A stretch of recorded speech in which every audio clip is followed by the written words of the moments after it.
It's hard to believe if I were to travel just 70 years ago, this little guide could potentially save my life. I'm Kara St. Cyr, and this is Safe Haven, Louisiana's Green Book. There's a time in Shreveport's history, prior to the Civil Rights Movement and even after, where someone who looked like me best be gone by sunset. Shreveport was a sundown town, which means being outside after dark was a life or death gamble. Shreveport was divided along racial lines in the 50s and 60s. The downtown area was where you could find everything, but it was distinctly white, as were all the restaurants, the shops, and all the organizations, including the YMCA. Rutha Washington still remembers those days. Hey! Hello. I'm Kara. It's nice to meet you, Kara. Nice to meet you. Most of the YW and the YMCA downtown were basically for whites only. We were not allowed.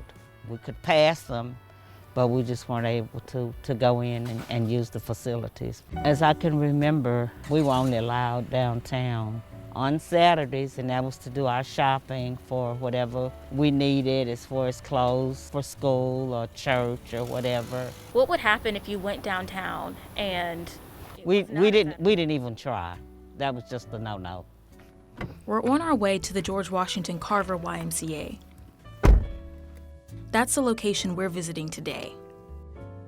The boys would come here and shoot basketball and play ping pong and wedding receptions, birthday parties, and things like that. Because it was, really was not a lot of places where we could, do things like that, and be safe. This Y was a place for sports and fun, but it was also for civil rights strategy meetings and education. There were book reviews, guest speakers, and political meetings. Blacks saw it as an opportunity to spread ideas. Shreveport's white residents saw it as a way to keep so-called colored youth in line. In 1948, the Shreveport Journal credited the Y with reducing the number of colored people arrested. Congress passes the most sweeping civil rights bill ever to be written into the law. The Civil Rights Act of 1964 made segregation illegal, which meant black people were no longer relegated to certain parts of town or to certain businesses. African Americans in Shreveport started using the formerly white YMCA in town, which was a lot larger. The George Washington Carver YMCA eventually disappeared and is now a shell of what it used to be. This part of our community was so thriving, and now to see it not even functionable, it's very sad. The story of the Y is hardly Shreveport's only casualty of desegregation.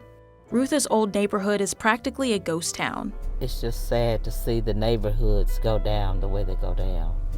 It's ironic that integration, the thing civil rights leaders fought so hard for, undid so many black businesses in Shreveport.